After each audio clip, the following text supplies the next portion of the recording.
Bismillahirrahmanirrahim. Innal hamdalillah nahmaduhu wa nasta'inuhu wa nastaghfiruh wa na'udzu billahi min shururi anfusina wa min sayyiati a'malina.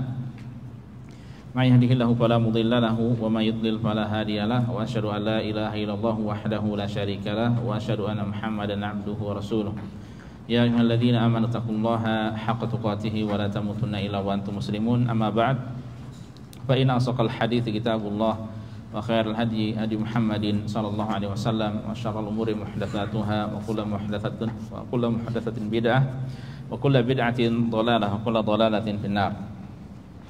Allahumma anfa'na bima 'allamtana wa 'allimna ma yanfa'una wa zidna ilma. Allahumma arinal haqqa haqqan warzuqna ittiba'ah wa arinal batila batilan warzuqna ijtinabah. Rabbi shrah li sadri wa yassir li amri wahlul 'uqdatam min lisani yafqahu qawli. Ma'asyiral muslimin, para jamaah, bapak-bapak, ibu-ibu, rekan-rekan yang semoga senantiasa dimuliakan dan dirahmati oleh Allah Subhanahu wa taala. Alhamdulillah, segala puji senantiasa kita panjatkan pada Allah. Shalawat dan salam senantiasa kita sanjungkan pada Nabi dan Rasul kita, suri teladan kita Nabi Muhammad sallallahu alaihi wasallam. Alhamdulillah, pada kesempatan kali ini Jumat 30 Dzulhijjah 1443 Hijriah bertepatan dengan 29 Juli 2022. Alhamdulillah Allah pertemukan kita di majelis ilmu ini, di mana insyaallah sebagaimana yang sudah diinfokan, diumumkan, untuk pertemuan pada Jumat dan pada asar nanti kita akan membahas sebuah buku, membedah sebuah buku yang mana buku ini termasuk buku masih sangat baru, ya. Kalau antum lihat edisi pertama Dzulhijjah 1443 Hijriah, ya. Dan penyusunnya pun di muqaddimahnya, ya, menuliskan tanggal 13 Dzulhijjah. Berarti belum sampai 20 hari yang lalu, ya. Buku yang berjudul Misteri Bulan Asyura Antara Mitos dan Fakta, yang ditulis oleh Abu Abdillah Ustadz Syahrul Fatwa bin Luqman, seorang ustadz dari Jakarta, dan Ustadz Abu Ubaidah Yusuf bin Mukhtar As-Sidawi dari Sedayu, Gresik, ya. Keduanya memiliki tulisan yang banyak, yang melimpah, baik berupa buku ataupun artikel, atau demikian pula tulisan-tulisan ilmiah. Di internet antum bisa banyak dapatkan tulisan-tulisan beliau, dan kita pun sering meng-share buku-buku PDF karya beliau yang sangat bermanfaat bagi kita semua insyaallah. Termasuk buku yang akan kita pelajari ini adalah buku yang sangat penting bagi kita untuk kita jadikan senjata, ya, yang berupa ilmu yang bermanfaat dalam rangka sebelum memasuki bulan Muharram 1444 Hijriah yang jatuh pada hari Sabtu, ya. Untuk di Arab Saudi jatuh pada hari Sabtu insyaallah. Dan metode kita belajar buku ini, ya, kita baca apa yang kurang jelas akan kita sampaikan penjelasannya, atau yang butuh disampaikan penjelasan kita sampaikan atau bubuhkan atau berikan syarah, ataupun yang tidak maka kita akan terus membaca insyaallah. Semoga Allah Subhanahu wa taala memberikan pada kita pemahaman, semoga Allah memberikan pada kita ilmu yang bermanfaat, dan semoga Allah Subhanahu wa taala memudahkan bagi kita untuk mempelajari buku ini dan mengambil manfaat darinya. Dan insyaallah akhuna Abu Najwa akan membaca. Silahkan akhi dibaca dari muqaddimah halaman 1, ya. Assalamualaikum warahmatullahi wabarakatuh. Assalamualaikum. Muqaddimah. Bismillahirrahmanirrahim. Alhamdulillahi rabbil alamin. Wassalatu wassalamu ala rasulillahi wa ala alihi wa ashabihi wa man tabi'ahum bi ihsanin ila yaumiddin. Amma ba'd. Sebagian masyarakat masih meyakini bila bulan Muharram tiba, maka pertanda telah datang bulan yang penuh keramat, bulan sial, bulan angker, dan bulan nestapa. Di antara mereka sampai takut jika menikahkan putrinya pada bulan ini karena sugesti keyakinan tersebut. Ya, karena pengaruh dari keyakinan tersebut. Ya. Lanjut. Perkara ini kelihatannya sepele, namun kenyataannya tidak demikian. Lantaran sudah masuk dalam wilayah noda syirik yang bisa menodai tauhid seseorang hamba. Iya, benar. Jadi apalagi kalau sudah masuk ke dalam ranah kesyirikan, dan ini banyak di tengah masyarakat, ini sangat-sangat membahayakan sekali. Tapi anehnya banyak orang yang lebih mengingkari kemaksiatan yang tampak, ya, dari di bawah kesyirikan, entah itu perzinahan, perjudian dan semacamnya. Tapi untuk masalah kesyirikan, ya, sangat sedikit dari orang-orang itu yang mengingkari. Makanya alhamdulillah banyak ustadz-ustadz, ya, yang paham sunnah, paham apa itu tauhid, paham syirik, ya, menyampaikan ilmu di tengah masyarakat. Tidak peduli mereka mau dijauhi, dikucilkan, ditinggalkan, ya, dan lain sebagainya dari perbuatan-perbuatan yang tidak baik, karena tujuan mereka adalah mengajak manusia pada Allah, mengingatkan manusia kepada Allah, bukan mencari masa, bukan mencari anak buah, ya, bukan mencari kelompok. Ya, silahkan. Sisi lain, ada kelompok yang menjadikan bulan Muharram sebagai hari ratapan dan kesedihan. Mereka melukai diri mereka hingga berdarah dan menganggap itu adalah kemuliaan dan kecintaan. Padahal Nabi SAW dan para sahabat serta ahli bait berlepas diri dari perbuatan tersebut. Nah, ini dari tetangga kita kalau di sini, ya, mereka melakukan perbuatan-perbuatan seperti ini. Ya, lanjut. Begitu juga banyak muncul di tengah masyarakat berbagai corak kebidahan dan ritual dalam agama di bulan Muharram dan hari Asyura. Oleh karenanya, kami terpanggil untuk menulis buku sederhana ini sebagai bentuk nasihat dan cinta kepada umat agar berjalan di atas cahaya sunnah dan selamat dari kegelapan bid'ah. Semoga Allah Azza wa Jalla memberikan ilmu yang bermanfaat kepada kita semua dan memberikan kekuatan dan kemudahan untuk mengikutinya. Ya, perkara sunnah dan bid'ah ini banyak dari kaum muslimin yang kurang peduli, ya.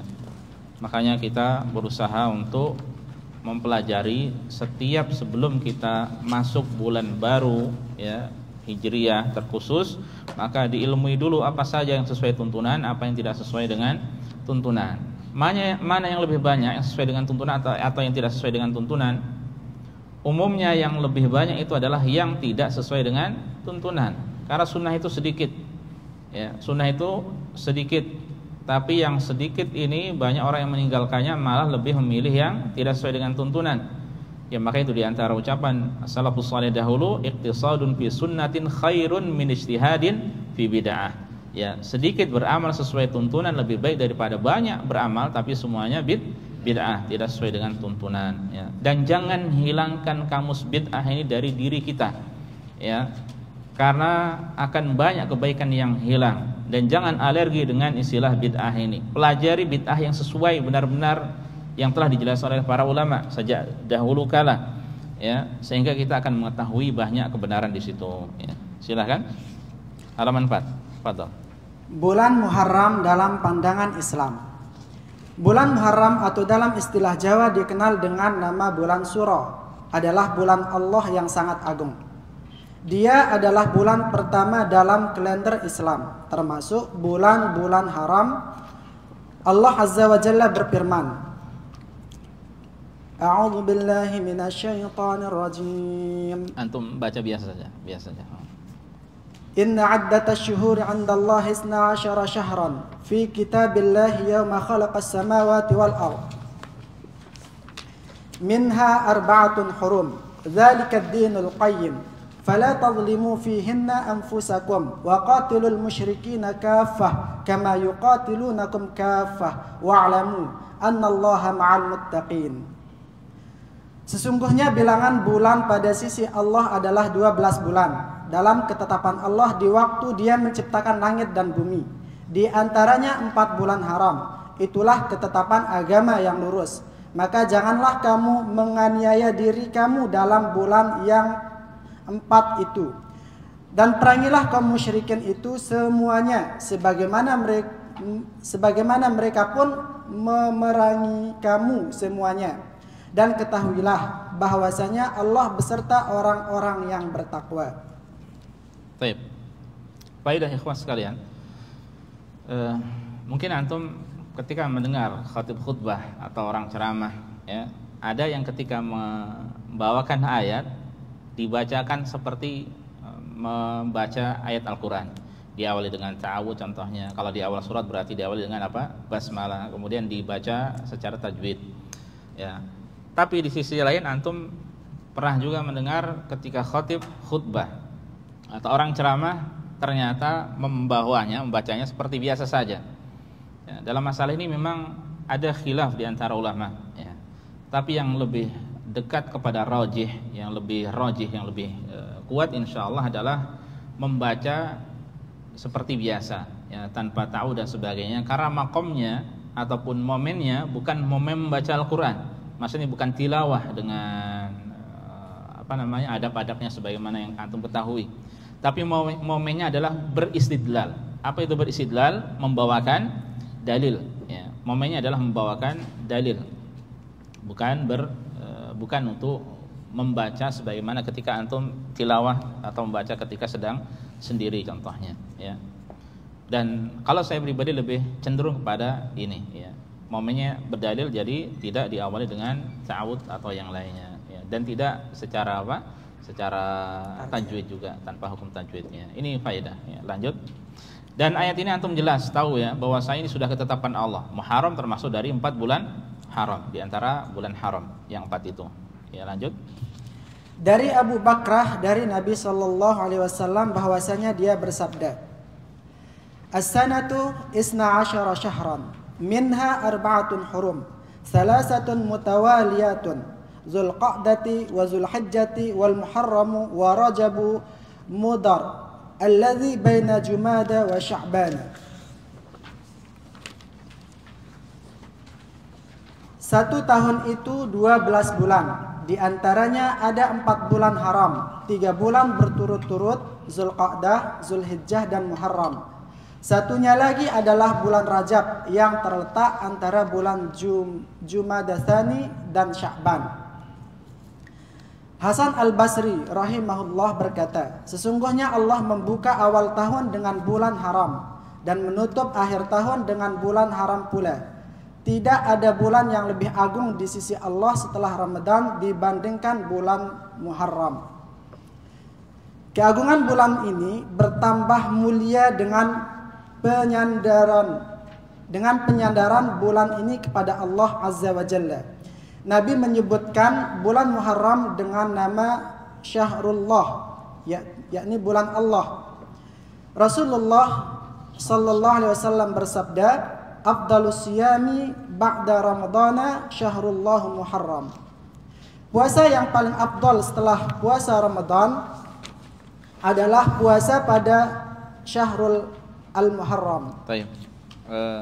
Paham maksud dari penyandaran ini? Allah ya atau Rasul sallallahu alaihi wasallam menyebutkan bahwa bulan Al-Muharram ini disandarkan pada Allah dengan sebutan Syahrullah. Apa artinya Syahrullah? Bulan Allah, ya. Ini seperti Baitullah. Apa artinya Baitullah? Rumah Allah. Apa maksudnya? Al-Ka'bah, ya. Kitabullah. Apa artinya Kitabullah? Kitabullah. Rasulullah. Artinya Rasul Allah. Ini penyandaran pada Allah. Ada satu kata yang disandarkan pada Allah Subhanahu wa taala. Ini menunjukkan apa? Kemuliaan, keistimewaan dari hal tersebut.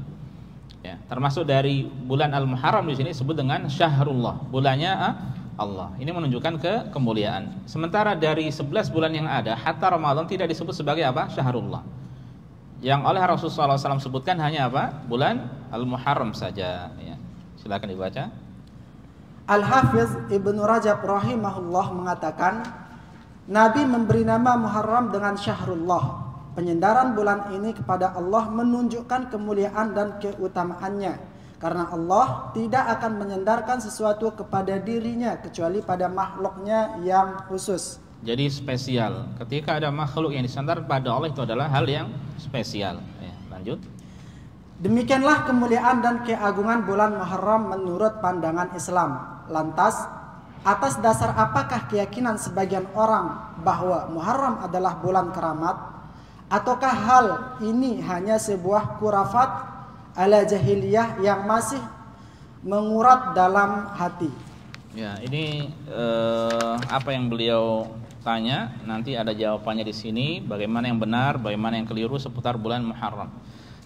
Dan memang kalau kita perhatikan ikhwas sekalian, wallahu alam, mungkin perlu diteliti lebih lanjut kalau mungkin antum ada yang kuliah S1 mungkin bikin tesis, bikin skripsi atau S2 tesis masalah ini secara lebih dalam ya, tentang hal-hal seperti yang beliau sampaikan di sini. Ada bulan yang seakan-akan itu bulan keramat. Ada hari seakan-akan itu sebagai hari keramat, malam keramat. Ya, dulu kalau saya berbicara tentang diri saya. Kalau antum pun bisa jadi memiliki pengalaman yang sama. Waktu kecil kalau dengar malam Jumat itu kayaknya berbeda dengan malam-malam yang lainnya. Ya, kalau malam Jumat itu seakan-akan angker, malam yang sakral, yang misteri. Apalagi kalau lewat di bawah pohon bambu contohnya, atau lewat di tempat yang gelap. Ya, bertepatan dengan, apalagi kalau bertepatan dengan malam Jumat Kliwon. Ya. Mengapa tidak diganti kepada malam Kamis Wage atau yang lainnya? Ya. Padahal hari Jumat itu adalah hari raya pekanan dari kaum muslimin, hari yang memiliki adab yang tidak dimiliki oleh hari-hari yang lainnya. Ya, coba kalau kita diminta untuk menyebutkan hari Jumat, adabnya apa saja? Adab hari Jumat, ya, kita bisa menyebutkan. Ya, tapi hari-hari yang lainnya apakah ada dari pekanan itu? Seandainya ada mungkin 1-2. Ya. Ada adab puasa Senin, puasa Kamis, tapi hari Jumat full adab. Ya, masya Allah. Nah, ini entah wallahu a'lam sebagai upaya agar kaum muslimin jauh dari hari Jumat, hari yang mulia. Ya. Termasuk di sini bulan Muharram di sini, apakah upaya dari orang-orang tertentu agar kaum muslimin jauh dari bulan yang mulia ini atau tidak, wallahu a'lam. Makanya perlu diteliti lebih dalam sebabnya seperti apa atau apa sebabnya sehingga mereka sampai berkeyakinan seperti itu. Yang jelas itu tidak benar, ya. Itu tidak benar, ya. Dan kita semuanya sepakat sudah tahu bahwasanya baik itu hari, baik itu pekan, baik itu bulan, baik itu tahun, semuanya di dalam Islam adalah baik. Tidak ada yang menjadi penyebab kesialan. Ya. Yang ada nanti ada hari, ada pekan, ada bulan, ada tahun tahun yang lebih baik daripada yang lainnya. Semuanya baik. Ya, kemudian ada yang lebih baik, ada yang lebih utama daripada yang lainnya. Contohnya bulan Ramadan lebih baik daripada bulan yang lainnya. Hari Jumat lebih baik daripada hari yang lainnya. Ya, 10 hari pertama di bulan Dzulhijjah lebih baik daripada 10 hari yang lainnya. Contohnya 10 malam terakhir di bulan Ramadan lebih baik daripada malam-malam yang lainnya. Ya, tapi semuanya adalah baik, ya, bukan penyebab kesialan. Ya, silakan. Mitos seputar bulan Muharram. Sudah menjadi keyakinan bagi sebagian masyarakat Indonesia, Jawa khususnya, bahwa bulan Muharram atau bulan Syuro dalam istilah Jawa adalah bulan keramat. Pada tanggal-tanggal tertentu mereka menghentikan aktivitas-aktivitas yang bersifat hajatan besar, menghindari perjalanan jauh, sebab hari itu mereka anggap sebagai hari Nas atau sial. Naas, ya, hari Naas itu maksudnya hari sial, ya. Lanjut. Bulan itu juga mereka takuti bagi pasangan yang hendak merencanakan pernikahan. Oleh karenanya mereka sangat menghindarinya dan memilih pernikahan dilaksanakan pada bulan-bulan lain.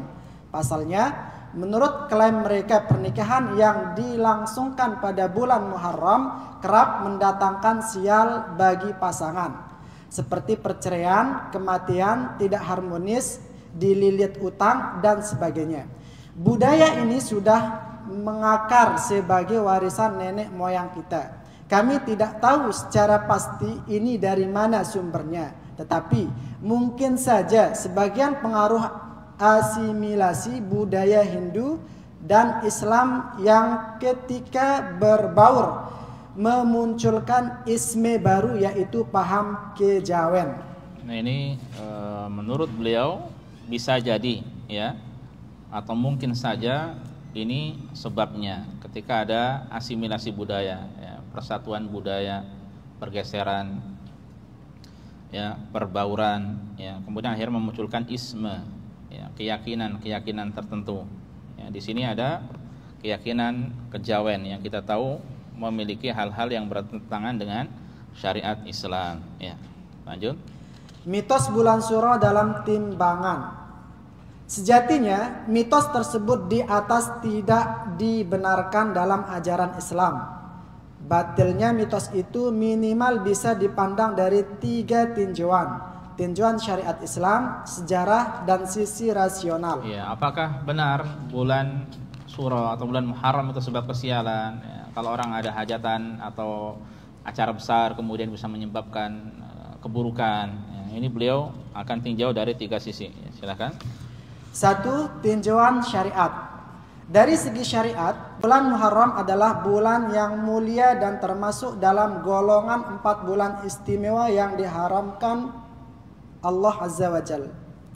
Disunahkan untuk memperbanyak puasa di bulan ini, sebagaimana sabda Nabi sallallahu alaihi wasallam, "Afdalus siyami ba'da Ramadana syahrullahil Muharram, wa afdalus salati ba'dal fariidati salatul lail." Puasa yang paling utama setelah bulan Ramadan adalah bulan Allah Muharram, dan salat paling utama sesudah salat fardu adalah salat malam. Terlebih lagi, berpuasa di tanggal 10 dari bulan ini ditambah dengan tanggal 9 atau 11. Rasulullah sallallahu alaihi wasallam bersabda, "Wa siyamu yaumi Asyura ahtasibu 'ala Allah ay yukaffira as-sanata allati qablahu." Aku berharap pada Allah agar puasa di hari Asyura tanggal 10 Muharram bisa menghapuskan dosa 1 tahun lalu. Sedangkan yang dilarang oleh syariat di bulan ini adalah melakukan peperangan, kecuali apabila umat Islam diperangi.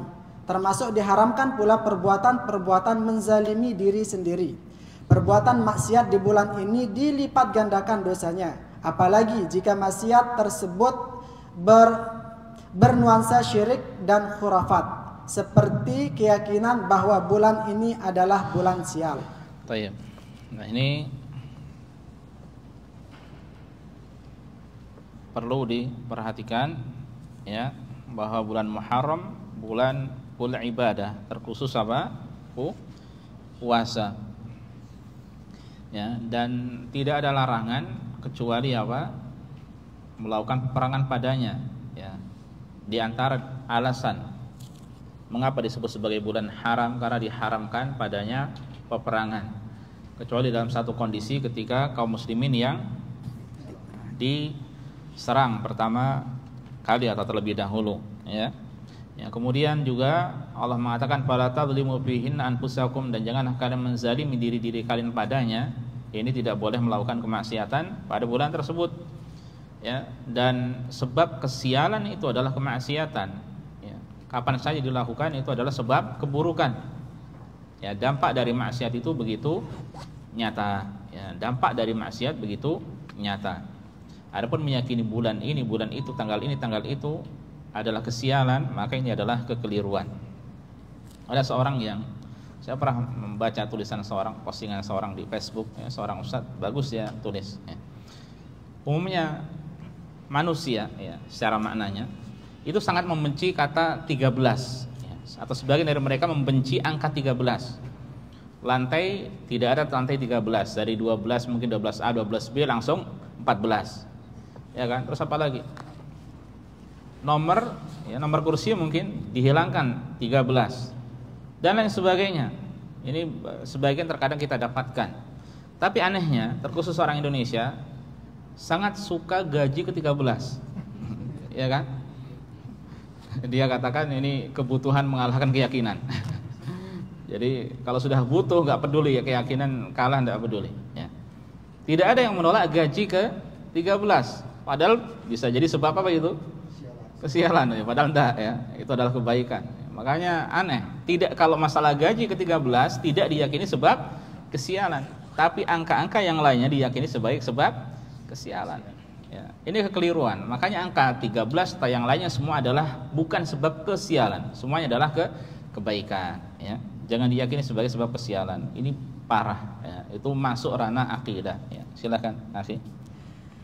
Meyakini adanya hari atau bulan sial merupakan bentuk celaan terhadap waktu yang Allah ciptakan, dan itu berisiko mencela Allah yang menciptakannya. Nabi sallallahu alaihi wasallam bersabda, "La tasubbud dahra, fa innallaha huwad dahr." Janganlah kalian mencela dahar, waktu, karena Allah itu adalah dahar. dahar, waktu atau masa, ya. Apa artinya Allah itu dahar? Bukan berarti nama Allah, di antara nama Allah ad-dahr, ya, masa. Karena nama Allah itu indah, ya, sangat indah, dan dahr, waktu, masa, tidak ada keindahan padanya. Maksudnya apa? Silakan. Maksudnya bahwa Allah Azza wa Jalla adalah pencipta waktu, sebagaimana terdapat dalam riwayat lain yang menjadi penafsir hadis di atas. Dan mencela ciptaan Allah berisiko mencela penciptaannya. Rasulullah sallallahu alaihi wasallam bersabda, qala Allah Azza wa Jalla, yu'dhini banu Adam yasubbud dahra wa ana ad-dahru biyadiyal amru uqallibul laila wan nahar. Allah Azza wa Jalla berfirman, anak Adam telah menyakitiku. Ia mencela waktu, padahal aku adalah pencipta waktu. Di tanganku segala perkara, aku memutar malam dan siang. Baik, ya. Jadi anak dahar ini maksudnya bukan Allah itu bukan waktu, karena waktu itu adalah makhluk. Tapi maksudnya Allah mencipta waktu. Ya, sementara di sini lanjutannya apa? Uqallibul laila wan nahar. Ya, aku adalah waktu atau masa, aku yang memutar siang dan malam. Ya, waktu itu kan yang diputar oleh Allah, ya. Maka tidak mungkin Allah memutar dirinya sendiri. Ya, di satu sisi Allah yang memutar, nanti di satu sisi Dia yang diputar, tidak mungkin. Jadi maksudnya ad-dahr di sini bukan salah satu nama Allah, dan maksudnya an-dahr bahwasanya Allah adalah sebagai pencipta dari ad-dahr atau waktu atau masa itu. Ya, silakan. Hari, bulan dan tahun yang Allah ciptakan semuanya baik. Tidak ada yang sial atau naas. Sesungguhnya kesialan, kecelakaan adalah bagian dari takdir Allah yang tidak diketahui hambanya kecuali setelah terjadi. Allah bisa menimpakan kesialan atau kenaasan kepada siapapun, dimanapun dan kapanpun, bila Allah menghendakinya. Dan hamba harus rela menerima takdir tersebut. Perlu diketahui pula bahwa mengkambing hitamkan waktu sebagai penyebab kesialan suatu usaha sejatinya merupakan mitos masyarakat Arab jahiliyah. Mereka sering berkumpul di berbagai kesempatan untuk berbincang-bincang tentang berbagai hal, dan terkadang dalam perbincangan mereka terlontar ucapan-ucapan yang mempersalahkan waktu sebagai penyebab kesialan usaha mereka, atau manakala mereka ditimpa berbagai musibah lainnya. Di samping itu, keyakinan adanya hari atau bulan sial merupakan bentuk tiarah atau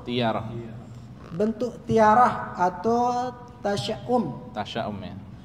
Menganggap sial sesuatu yang dilarang oleh Nabi Shallallahu Alaihi Wasallam karena ia merupakan kesyirikan yang bisa dilakukan oleh kaum jahiliyah sebelum Islam. Yang biasa dilakukan, ya, oleh kaum jahiliyah sebelum Islam. Yang biasa dilakukan oleh kaum jahiliyah sebelum Islam. Ya. Nabi Shallallahu Alaihi Wasallam bersabda, "At-tiaratu syirkun." Tiarah adalah kesyirikan. Beliau mengulanginya 3 kali.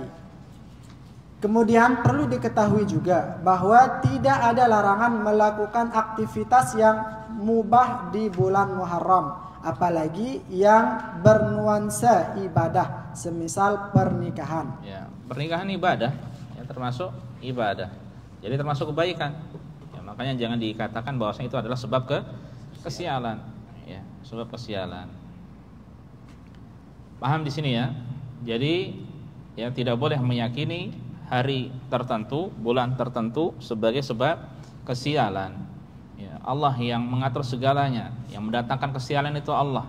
Ya, dan sebabnya bukan karena waktu, sebabnya kemaksiatan yang dilakukan oleh hamba. Ya, dan kesialan, ya, atau nasib yang tidak baik, kurang baik itu bisa terjadi kapan saja, tidak khusus pada bulan Muharram.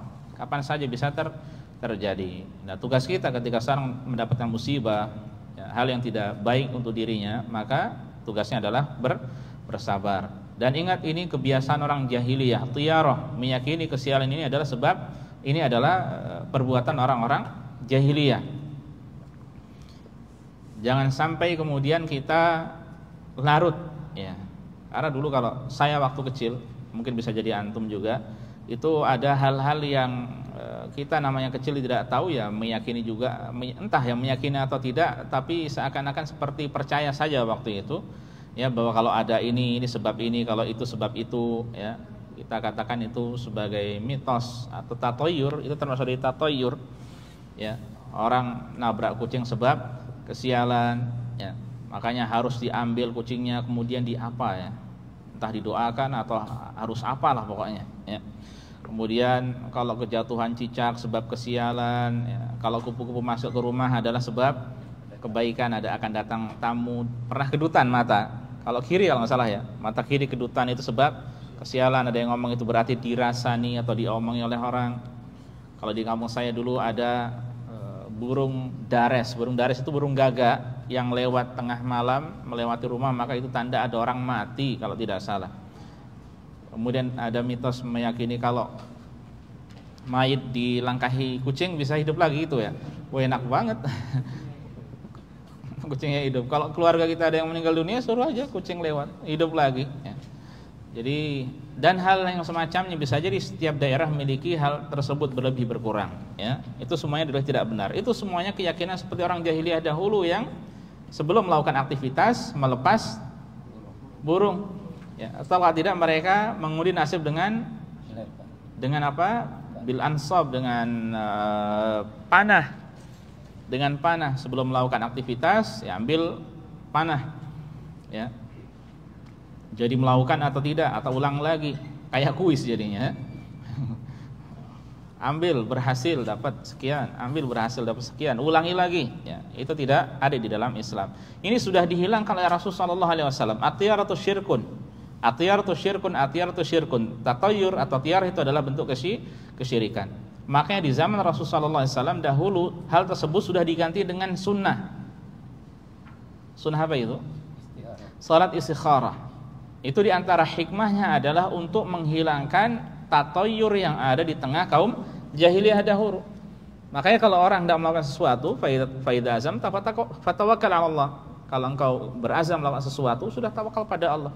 Lakukan salat istikharah 2 rakaat salat sunnah, kemudian baca doa setelah itu, kemudian sudah lakukan. Kalau itu baik, maka Allah akan mudahkan. Kalau itu buruk, maka Allah akan gagalkan. Allah akan palingkan hal tersebut dari diri kita. Nah, ini pentingnya kita belajar agama. Keyakinan-keyakinan seperti ini ada di tengah kita. Dan kalau kita pelajari nanti dari masalah kesyirikan-kesyirikan yang ada di sekitar kita, ini bentuk improvisasi dari kesyirikan yang ada di zaman dahulu. Ya. Sebagaimana seorang di tengah-tengah kita seperti tatoyur seperti ini kan banyak di tengah kita, ya. Atau demikian pula seperti kesyirikan orang yang memuji-muji, kalau sekarang mungkin orang disebut wali atau sayyid dan sebagainya. Sudah ada sejak zaman dahulu.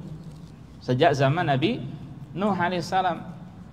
Ya, 5 orang saleh yang diibadahi selain Allah, yang awalnya mereka diagung-agungkan, ya, dibuat patung-patung tujuannya untuk memperingati mereka, tapi lama-lama ketika ilmu hilang akhirnya mereka diibadahi, ya. Kemudian berulang lagi di zaman Nabi Ibrahim, ya, sampai zaman Nabi Muhammad SAW peribadatannya adalah kurang lebih sama, ya.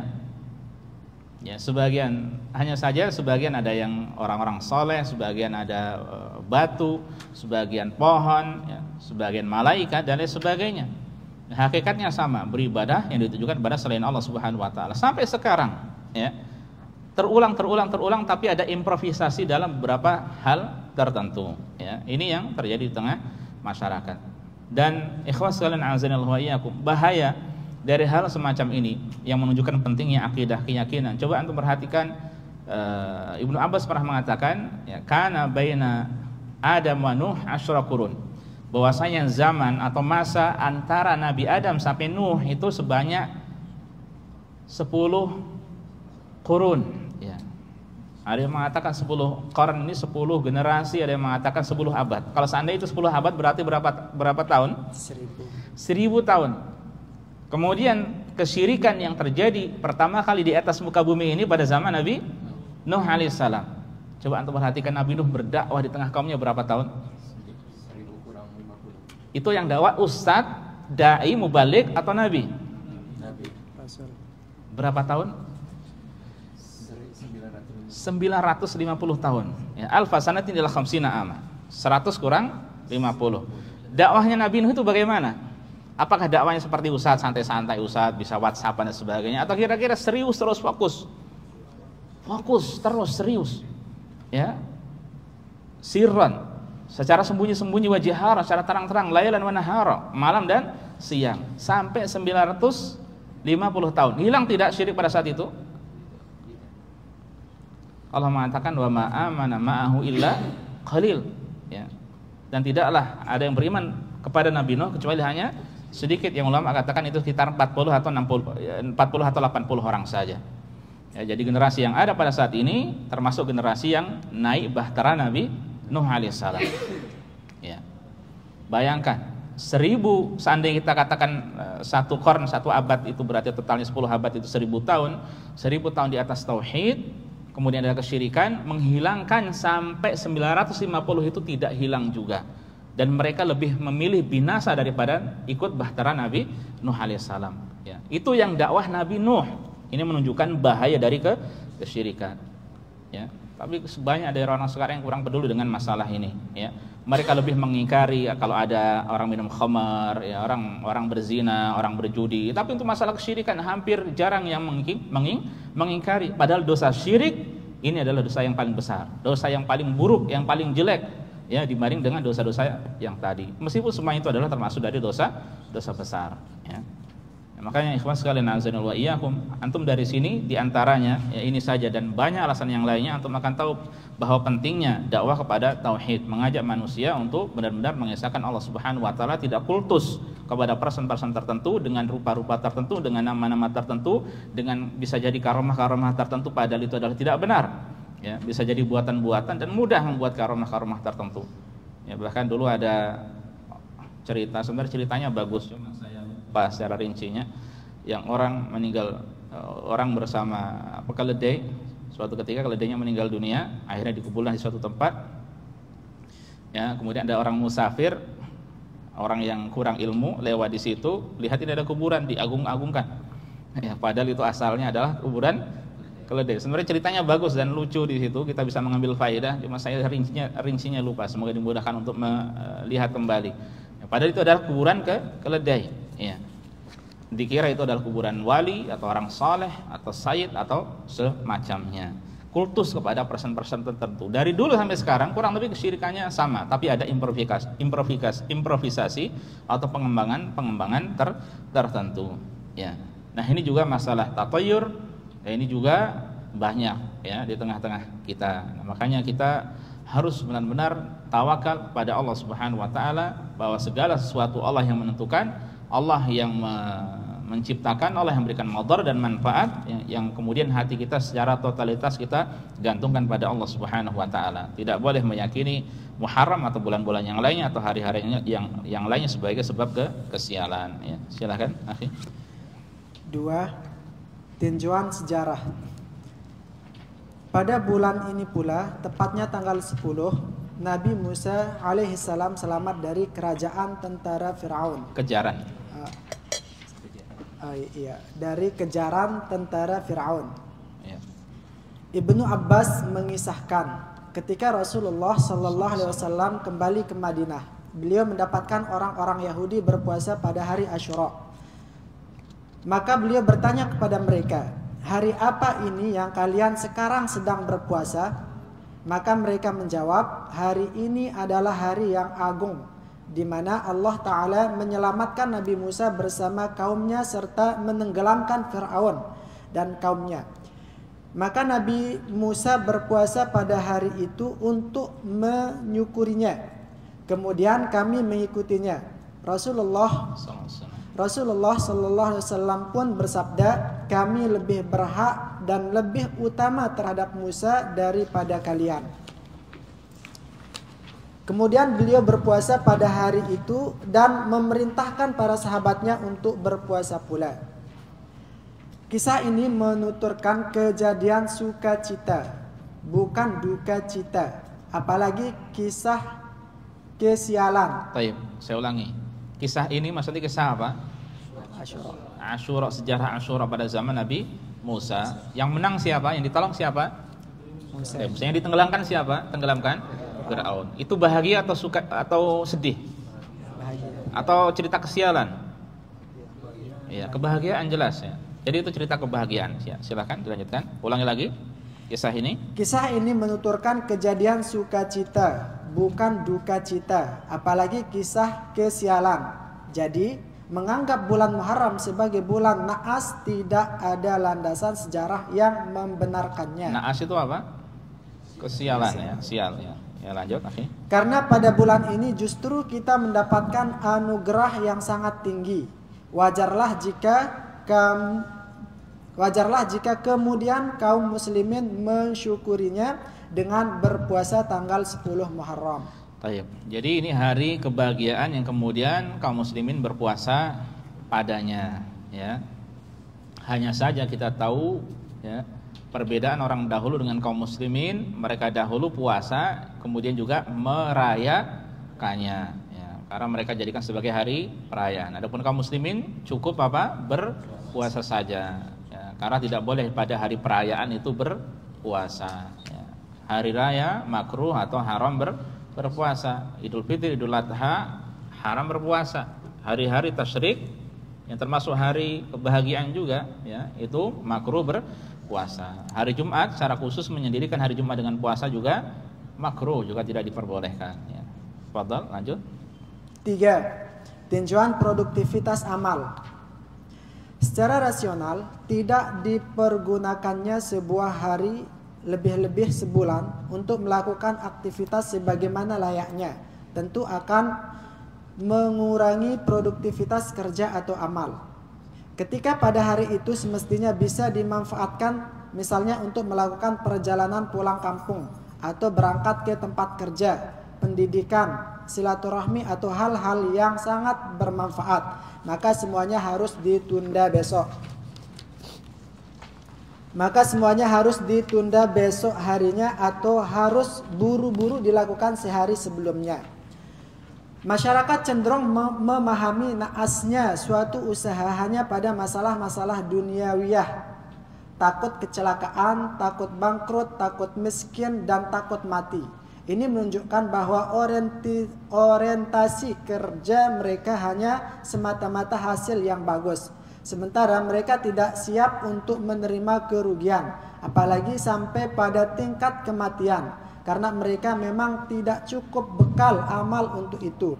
Padahal semua manusia pasti mengalaminya. Dan yang jelas waktunya tidak mesti pada bulan Muharram, melainkan di semua bulan. Manusia bisa mendapatkan keberuntungan maupun kerugian. Tidak ada satupun penelitian yang menghasilkan data bahwa pada bulan Muharram angka kecelakaan meningkat. Rasio kematian paling tinggi, khusus perceraian paling banyak, dan sebagainya. Apakah dengan menghindari bulan ini dari melakukan aktivitas tertentu lantas dijamin bebas dari masalah? Tentu tidak jawabannya. Sekali lagi, semua tergantung dari usahanya dan taufik dari Allah Subhanahu wa taala, bukan waktu naas atau mujurnya. Iya, benar.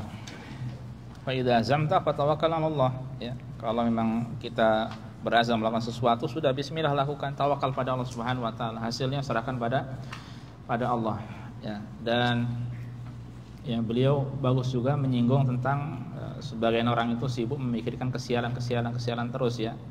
Padahal itu bisa mengurangi produktivitas dalam bekerja, dalam beramal soleh ya. Seakan-akan mereka tidak siap kalau tertimpa kerugian ya. Padahal itu termasuk bagian dari apa? Iman pada takdir ya. Wa alam anama asabaka lam yakun liyukhti'aka wa ma akhta'aka lam yakun liyusibaka. Ketahuilah, ini termasuk yang harus kita yakini. Apa yang menimpamu ya tidak akan luput darimu, dan apa yang luput darimu tidak akan menimpamu. Ini harus kita yakini dengan benar. Segala sesuatu yang menimpa kita, baik yang baik atau yang buruk, itu adalah dari takdir Allah Subhanahu wa taala ya. Itu dari takdir Allah Subhanahu wa taala. Ada yang pernah meneliti Kalau di bulan Muharram tadi tingkat kematiannya lebih banyak, tingkat ininya lebih. Ada yang pernah meneliti? Mahasiswa ada yang jurusan ilmu statistik.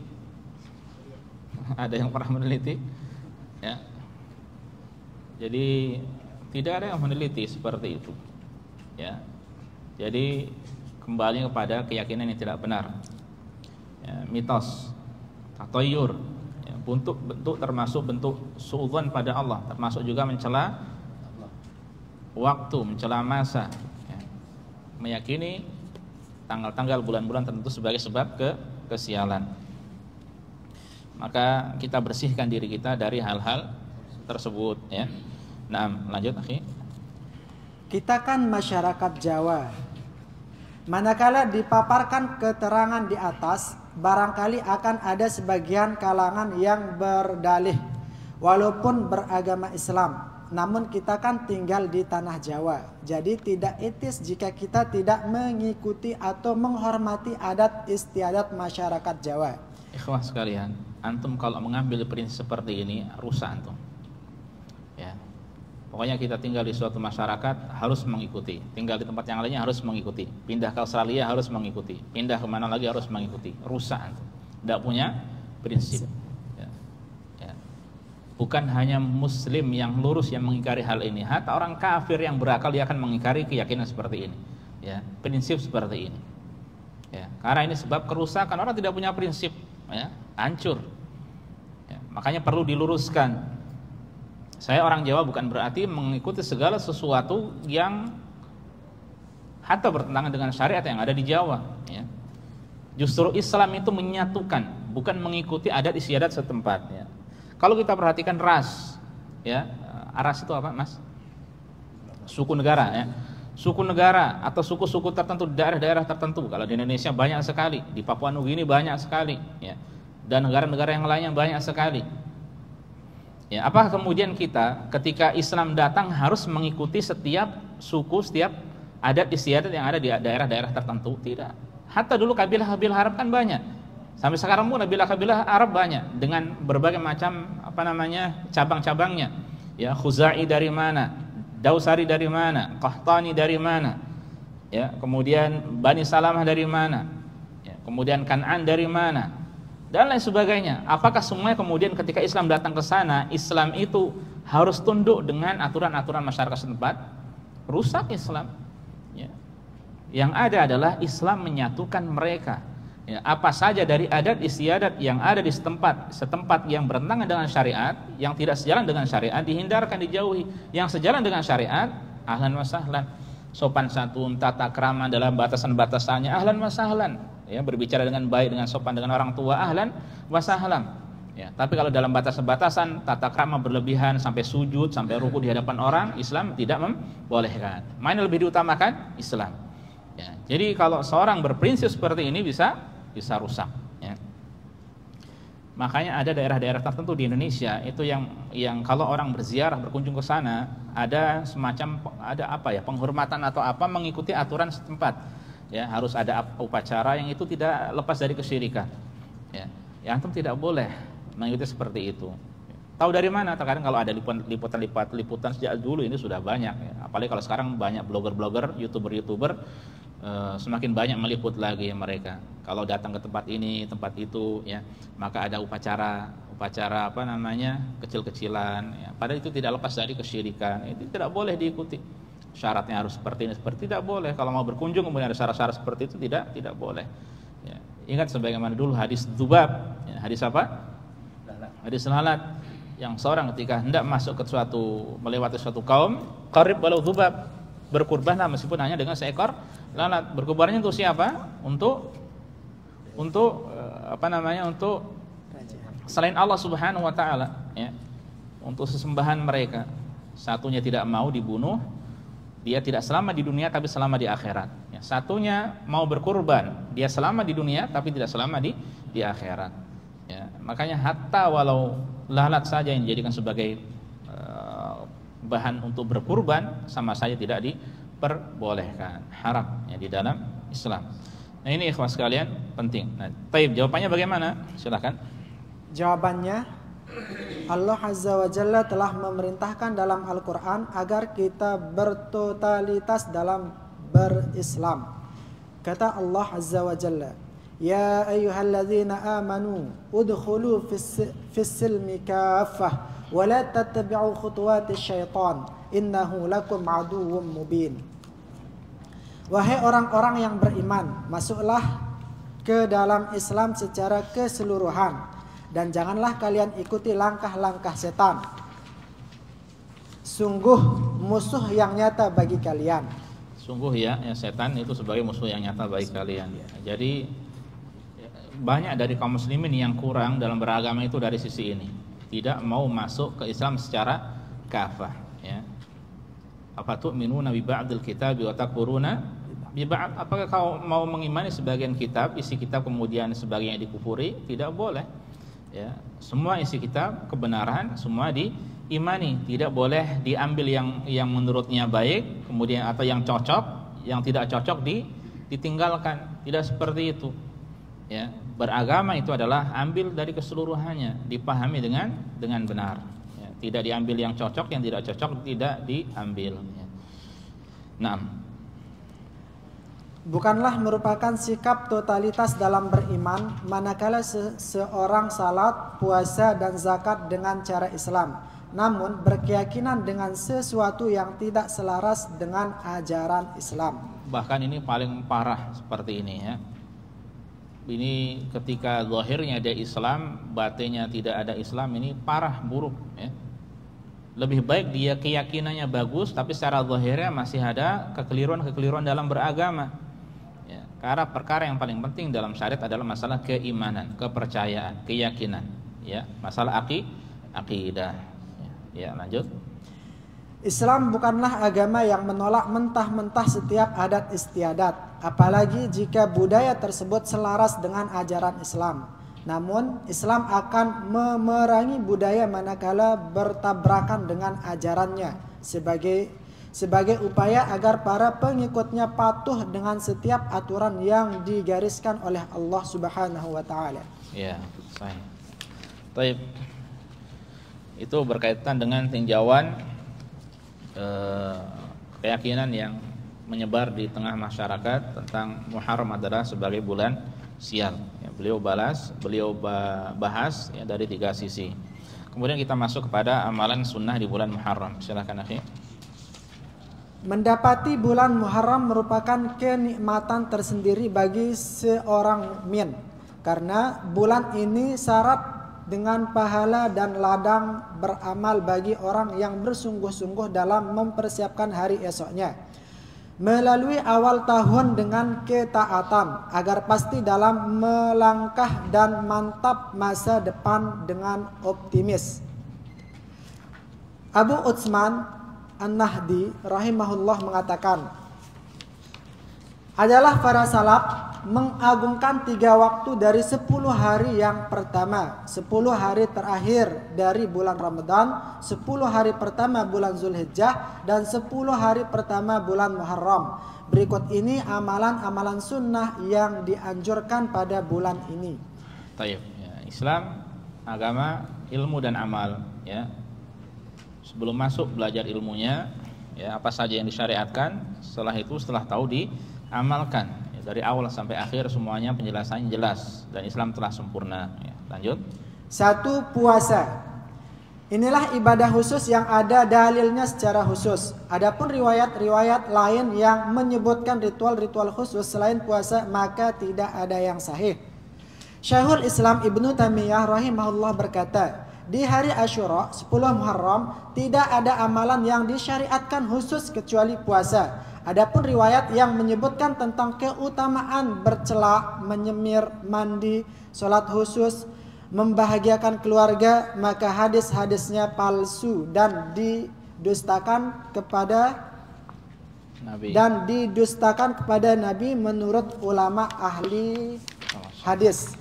Sekalipun tersebar di kalangan manusia. Ya, jadi banyak riwayat-riwayat yang tidak sahih yang diatasnamakan atas Nabi, yang disandarkan pada Nabi SAW, padahal itu tidak sahih. baik berkaitan dengan masalah bulan Muharram atau bulan-bulan yang lainnya. Maka kita perlu mempelajarinya. Dan amalan yang khusus yang disyariatkan, khusus maksudnya di sini khusus untuk bulan Muharram saja adalah apa? Puasa. Tidak ada amalan yang lainnya. Tadi malam ada WhatsApp yang masuk ke saya jam 4:30. Dia menyebutkan bahwasanya Abuya Said Fulan ya membiasakan ketika memasuki 1 Muharram minum susu seraya berdoa. Allahumma barik lana fihi wa zidna minhu. Ya Allah, berkahilah minuman kami dan tambahkanlah darinya rezeki pada kami. Ya, jadi ada seorang syekh yang dia membiasakan minum susu. Ya. Yang kemudian ada kelanjutannya, tata cara minum susunya pada malam 1 Muharram atau pagi harinya atau siang harinya bebas. Pertama minum susunya, kemudian tata caranya juga ada, intinya tapi bebas.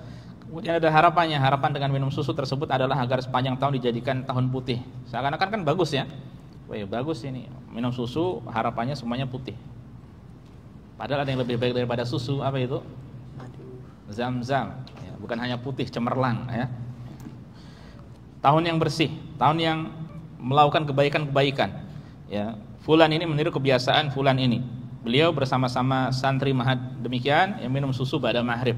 Insya Allah pada maghrib nanti sudah masuk 1 Muharram. Semoga keberkahan menghampiri sepanjang tahun. Ini diantara contohnya. Ya, jadi kalau antum sudah tahu kaidahnya, amalan khusus yang ada di bulan Muharram hanyalah puasa. Ini yang khusus. Ya. Berarti kalau ada hal-hal yang lainnya, antum sudah tahu dasarnya tidak ada, maka mudah ditolak saja. Sudah tidak usah diyakini, sudah ditolak saja. Ya, makanya pentingnya antum pelajari adalah kebaikan. Ketika ada hal-hal yang baru datang pada antum mudah untuk menolaknya. Makanya dasar, hal-hal yang mendasar ini yang perlu dipelajari. Ya. Jadi kalau antum sudah tahu, nanti akan datang contohnya apa? Doa akhir tahun dan awal tahun, ya kan? Kemudian doa khusus di bulan Muharram atau mungkin hal-hal tertentu dari amalan-amalan antum sudah tahu. Oh, itu tidak ada tentunya di dalam Islam. Sudah yakin saja. Ya, yakin saja. Nah, kecuali kalau doa apa? Doa melihat hilal. Ya, doa melihat hilal, maka itu ada tuntunannya dari Rasulullah sallallahu alaihi wasallam. Ya. Lanjut, akhi. Rasulullah sallallahu alaihi wasallam bersabda, "Afdhalus siyami ba'da Ramadhana syahrullahil Muharram." Puasa yang paling afdal setelah puasa Ramadan adalah puasa pada bulan Allah Al-Muharram. Hadis ini sangat jelas sekali bahwa puasa sunnah yang paling afdal setelah Ramadan adalah puasa pada bulan Muharram. Maksud puasa di sini adalah puasa secara mutlak. Maka hendaknya kita memperbanyak puasa sunnah pada bulan ini. Lebih utamanya ketika hari Asyura, sebagaimana akan datang penjelasannya sebentar lagi. Akan tetapi perlu diingat tidak boleh berpuasa pada seluruh hari bulan Muharram, karena Rasulullah Sallallahu Alaihi Wasallam tidak pernah berpuasa sebulan penuh kecuali pada Ramadan saja. Ya, beliau berpuasa full di bulan Ramadan, memperbanyak puasa di bulan Sya'ban. Ya, kemudian bulan Muharram ini juga termasuk bulan yang baik untuk berpuasa. Ya, tapi tidak boleh full. Ya, lanjut. Syekhul Islam Ibnu Taimiyah rahimahullah berkata, ini adalah puasa yang paling afdal bagi orang yang hanya berpuasa pada bulan ini saja. Sedangkan bagi yang terbiasa berpuasa terus pada bulan lainnya, yang afdal adalah puasa Daud. Ya. Kapan hari juga ada yang bertanya, Ustaz, kalau seorang terbiasa puasa Daud, kemudian karena suatu hal terputus, kapan mulai lagi? Ya, apakah ada tata cara tertentu mulai puasa Daud kapan? Ada yang tahu? Wallahu a'lam, ya. Tidak ada, setahu saya pribadi ya, tidak ada aturan khusus untuk memulai. Mungkin harus dari Senin atau harus hari apa. Jadi kalau dia terputus kemudian mau memulai lagi, ya silakan tinggal dimulai lagi puasa Daudnya. Ya, lanjut. 2. Memperbanyak amalan saleh. Bagi yang beramal saleh pada bulan ini, ia akan menuai pahala yang besar sebagai kasih sayang dan kemurahan Allah kepada para hambanya.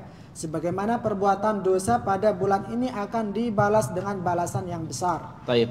Pertama tadi apa? Yang khusus adalah puasa ibadah. Yang kedua apa? Memperbanyak amal soleh. Amal soleh ini ya mencakup yang wajib. Hanya saja yang wajib ya secara umum tidak bisa ditambah-tambah lagi. Contohnya kalau salat 5 waktu tidak boleh salat 6 waktu ya. Meskipun seseorang bisa jadi melakukan salat wajib 2 kali. Bisa tidak? Boleh tidak? Bagaimana contoh gambarannya? Ya, seperti orang sudah selesai sholat kemudian ada yang baru datang, dia bersedekah sholat dengan orang tersebut untuk agar dia menjadi makmuman, maka boleh. Ya. Dia melakukannya berapa kali di situ?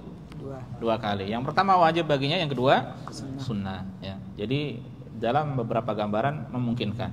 Ya, tapi secara umum ibadah wajib untuk sholat khususnya terkhusus, ya maka sudah ajak bilangnya tidak bisa dikurangi atau tidak bisa ditambahi lagi.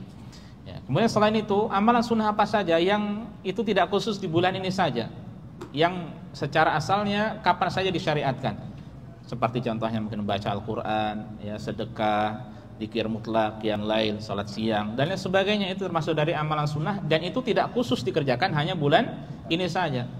Makanya sekali lagi ikhwas sekalian, yang khusus tadi adalah puasa. Ya, makanya antum harus memahami juga ibadah-ibadah yang bersifat umum ada dan ibadah-ibadah yang bersifat khusus. Karena sebagian dari kaum muslimin itu ada yang mengkhususkan ibadah-ibadah tertentu pada momen-momen tertentu, ini yang menjadi masalah. Ya.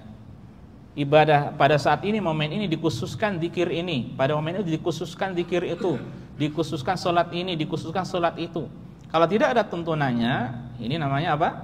Bid'ah. Ya. Kalau ada tuntunannya, ahlan wa sahlan, silahkan. Dan kemudian tuntunannya pun tata caranya, bilangannya harus sesuai dengan apa yang disampaikan oleh Rasulullah Sallallahu Alaihi Wasallam. Jangan dibatasi, ya, jangan dibatasi. Ya, demikian pula untuk masalah puasa ini, puasa Muharram. Kalau seandainya seseorang melakukan memperbanyak puasa Muharram, baik tidak? Baik. Tapi dia meyakini bahwasanya yang terbaik jumlahnya adalah contohnya 5 kali. Boleh tidak? Ini yang bermasalah. Mengkhususkan puasa pada saat itu dalam bilangan 5 kali. Kalau dia mempunyai 5 silahkan. Mau hanya 2, 3 pun boleh, tidak mengapa. Minimalnya 1 hari Asyura. Tapi kalau dia ada waktu, ada kemungkinan untuk mengerjakan hari yang lainnya, usahakan plus 9 atau usahakan plus 11 ya, menurut sebagian ulama. Ya, intinya untuk menyelisihi orang-orang Yahudi atau ahlul kitab. Ya, silahkan. Ini adalah keutamaan yang besar, kebaikan yang banyak, tidak bisa dikisahkan. Tidak bisa dikiaskan. Sesungguhnya Allah adalah pemberi nikmat, pemberi keutamaan sesuai kehendaknya dan kepada siapa saja yang dikehendaki. Tidak ada yang dapat menentang hukumnya dan tidak ada yang dapat menolak keutamaannya. 3. Taubat. Ya, ini yang ketiga, taubat ya. Silakan.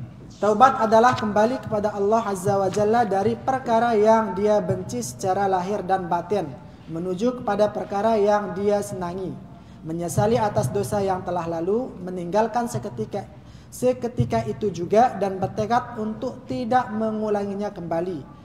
Taubat adalah tugas seumur hidup. Taib. Ini yang beliau sampaikan ya, bahwa taubat kembali pada Allah dari perkara yang dia benci kepada perkara yang dia sukai. Yang kemudian syaratnya ada 3 beliau sampaikan. Pertama menyesali, kemudian apa? Meninggalkan dosa itu, ketiga bertekad untuk tidak mengulangi. Ini 3 syarat umum yang disebutkan oleh para ulama. Kemudian beliau mengatakan bahwasanya taubat adalah tugas seorang seumur hidup. Ya, jadi kita taubat itu bukan sekali selesai. Ya, tapi taubat itu terus berulang. Tidak khusus untuk orang yang berdosa saja. Hatta orang yang tidak, menurut dirinya dia tidak berdosa pun kewajibannya adalah taubat pada Allah Subhanahu wa taala. Karena bisa jadi seorang melakukan kesalahan, kekeliruan tanpa dia sadari, termasuk kesyirikan. Ya, makanya kita mohon pada Allah, berdoa pada Allah Subhanahu wa taala agar dijauhkan dari melakukan kesyirikan tanpa kita sadari, ya. Termasuk hal yang penting dalam masalah ini. Ya, silakan akhi. Maka kewajiban bagi seorang muslim apabila terjatuh dalam dosa dan maksiat untuk segera bertaubat, tidak menunda-nundanya, karena dia tidak tahu kapan kematian akan menjemput. Dan juga perbuatan jelek biasanya akan mendorong untuk mengerjakan perbuatan jelek yang lain. Apabila berbuat maksiat pada hari dan waktu yang penuh keutamaan, maka dosanya akan besar pula. Sesuai dengan keutamaan waktu dan tempatnya, maka bersegeralah bertobat kepada Allah Azza wa Jalla. Karena dosa-dosa itulah yang memberatkan langkah kita dalam beribadah kepada Allah di bulan mulia. Di bulan mulia ya. Nah, jadi dan tidak khusus untuk di bulan Muharram ya. Termasuk kita terkadang kurang semangat dalam beribadah ya, maka di antara sebabnya karena apa? Dosa-dosa yang dilakukan. Makanya ikhwas sekalian azanillahu wa iyyakum, kita ketika melakukan kesalahan, kekeliruan ya, atau demikian pula ada orang yang mengganggu kita, ada orang yang menyakiti kita tanpa kita ketahui, maka jangan yang kita cari itu kesalahan orang itu ya. Yang perlu kita cari adalah kesalahan diri kita, introspeksi diri kita ya, mungkin karena dosa saya, mungkin karena kekeliruan saya ya, dan lain sebagainya. Dengan hal tersebut ya, kita akan tambah iman insyaallah ya. Berbeda ketika kita mencari kesalahan orang lain, kita malah akan dikhawatirkan terjerumus ke dalam dosa yang lainnya ya. Makanya kita yakini itu takdir dari Allah. Lalu mengapa dia melakukan keburukan pada kita ya, bisa jadi karena dosa kita. Nah, apabila ini dilakukan, ini bisa menambah keimanan kita ya. Dan ini yang sesuai, dan ini yang dinasihatkan oleh Syekhul Islam Ibnu Taimiyah, termasuk oleh Syekh Abdul Razak dalam bukunya ya. Di antara beliau membahas tentang sebab-sebab yang bisa membantu seorang untuk sabar dari gangguan orang lain ya. Silakan judul yang terakhir insyaallah, silakan. Sejarah puasa Asyura. Asyura adalah hari ke-10 pada bulan Muharram. Dia adalah hari yang mulia, menyimpan sejarah yang mendalam, tak bisa dilupakan. Ibnu Abbas radhiyallahu anhuma berkata, Nabi tiba di Madinah dan dia mendapati orang-orang Yahudi sedang berpuasa Asyura. Nabi bertanya, puasa apa ini? Mereka menjawab, hari ini adalah hari yang baik, hari di mana Allah telah menyelamatkan Bani Israel dari kejaran musuhnya. Maka Musa berpuasa sebagai rasa syukurnya kepada Allah, dan kami pun ikut berpuasa. Nabi berkata, kami lebih berhak terhadap Musa daripada kalian. Akhirnya Nabi berpuasa dan memerintahkan manusia untuk berpuasa. Nabi SAW dalam berpuasa Asyura mengalami 4 fase. Fase pertama, 4 tahapan ya, 4 fase. Ya, silakan. Fase pertama, beliau berpuasa di Mekah dan tidak memerintahkan manusia untuk berpuasa. Aisyah radhiyallahu anha menuturkan, dahulu orang Quraisy berpuasa Asyura pada masa jahiliyah, dan Nabi pun berpuasa Asyura pada masa jahiliyah. Tatkala beliau hijrah ke Madinah, beliau tetap puasa Asyura dan memerintahkan manusia juga untuk berpuasa. Ketika puasa Ramadan telah diwajibkan, beliau berkata, bagi yang hendak puasa silahkan, bagi yang tidak puasa juga tidak mengapa. Baik, fase pertama beliau berpuasa di Mekah, tapi tidak memerintahkan orang-orang untuk ikut berpuasa. Fase selanjutnya. Fase kedua, tatkala beliau SAW datang di Madinah dan mengetahui bahwa orang Yahudi puasa Asyura, beliau juga berpuasa dan memerintahkan manusia agar puasa, sebagaimana keterangan Ibnu Abbas radhiyallahu anhuma di muka. Bahkan Rasulullah SAW menguatkan perintahnya dan sangat menganjurkan sekali, sampai-sampai para sahabat melatih anak-anak mereka untuk puasa Asyura. Baik, ini fase yang kedua ya. Fase ketiga, setelah diturunkannya kewajiban puasa Ramadan, beliau SAW tidak lagi memerintahkan para sahabatnya untuk berpuasa Asyura dan juga tidak melarang dan membiarkan perkaranya menjadi sunnah, sebagaimana hadis Aisyah radhiyallahu anha yang telah lalu. Baik, ini fase ketiga ya, setelah diwajibkannya puasa bulan Ramadan. Ya, lanjut. Fase keempat, pada akhir hayatnya Nabi SAW bertekad untuk tidak hanya puasa pada hari Asyura saja, namun juga menyertakan hari tanggal 9 Asyura agar berbeda dengan puasanya orang Yahudi. Ibnu Abbas radhiyallahu anhuma berkata, ketika Nabi puasa Asyura, ketika Nabi puasa Asyura dan beliau juga memerintahkan para sahabatnya untuk berpuasa, para sahabat berkata, "Wahai Rasulullah, hari Asyura adalah hari yang diagungkan oleh Yahudi dan Nasara." Maka Rasulullah SAW berkata, "Kalau begitu, tahun depan insya Allah kita puasa bersama tanggal 9-nya juga." Ibnu Abbas radhiyallahu anhuma berkata, belum sampai tahun depan beliau sudah wafat terlebih dahulu. Sallallahu alaihi wasallam. Jadi yang belum beliau sempat kerjakan adalah ingin menyelisihi orang-orang Yahudi dan Nasara, ya. Makanya kemudian ada beberapa tingkatan untuk puasa Asyura, ya.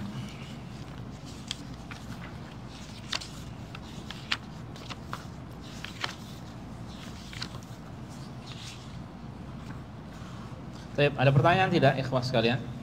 Sebelum kita lanjutkan.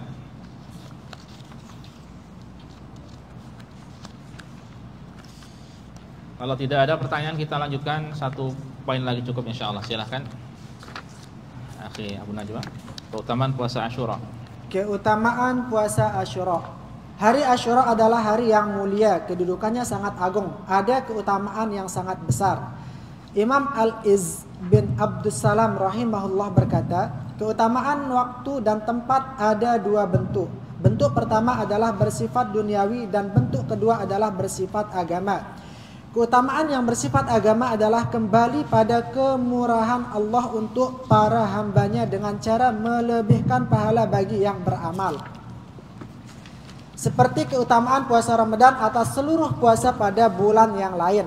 Demikian pula seperti hari Asyura, keutamaan ini kembali pada kemurahan dan kebaikan Allah bagi para hambanya di dalam waktu dan tempat tersebut. Di antara keutamaan puasa Asyura adalah satu, menghapus dosa 1 tahun yang lalu.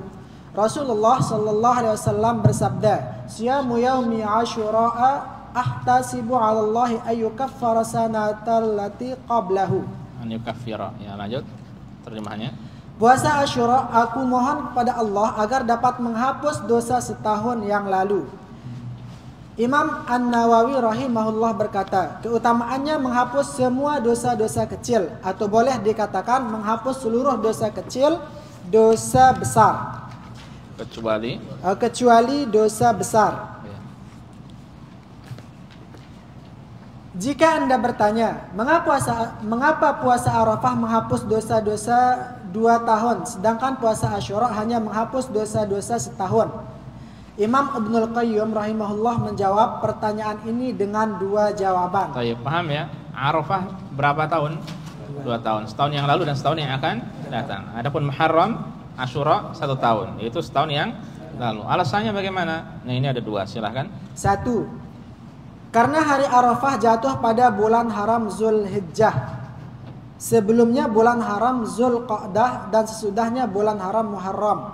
Lain halnya dengan Asyura, sesudahnya bulan Safar yang bukan merupakan bulan haram. Baik. Kalau hari Arafah diapit oleh 2 bulan haram. Ya, selain dia di bulan haram juga.